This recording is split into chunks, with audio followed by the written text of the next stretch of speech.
Pwede po ba ako magtanong? Ano yon? Pwede po ba ako manligaw kay Steffi? Sabi ko na nga ba eh! Ayaw maniwala ni Merlita. Ayaw maniwala ni Merlita. Uy, pero alam mo ha, nagpustahan kami ng misis ko. Panalo ako siyempre. Sabi ko na nga ba eh. So, pwede po. Bobe.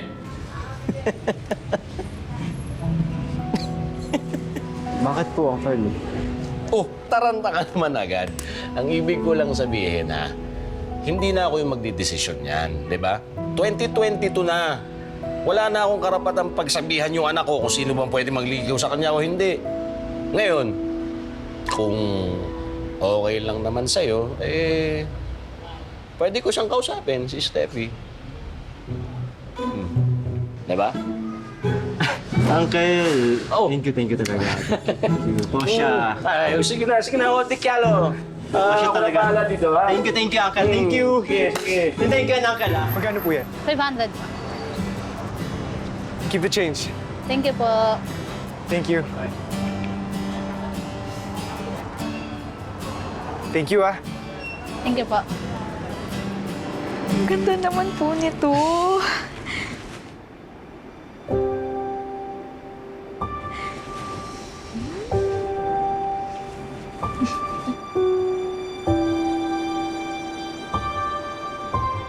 I really like Steffi.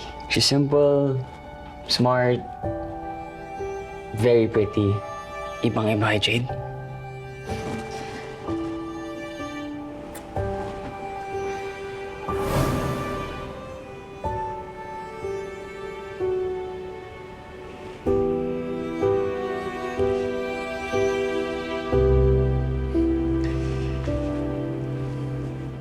Kaya siguro hindi mo na ako bigla pinapansin. Paano naman kita papormahan? Kung sa ibang tao ka nakatingin. Steffi, nanliligaw ba sa'yo si Leo? Pa naman? Ano bang klaseng tanong yan? Kauuwi ko lang, oh. Hindi, seryoso ako, Steffi. Ano, may gusto ka ba sa kanya? Bakit niyo po ba natanong? Wala. Kasi matagal na kayong magkaibigan, di ba? Mula bata pa kayo. Tsaka siya yung lagi mong kasama, lalo na nung nawala yung aya mo.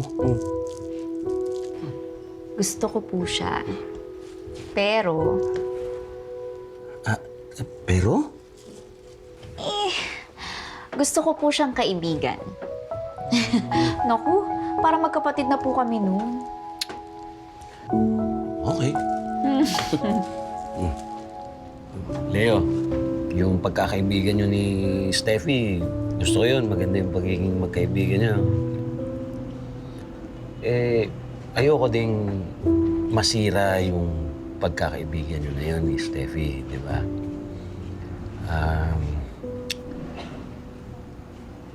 Ibig ko lang sabihin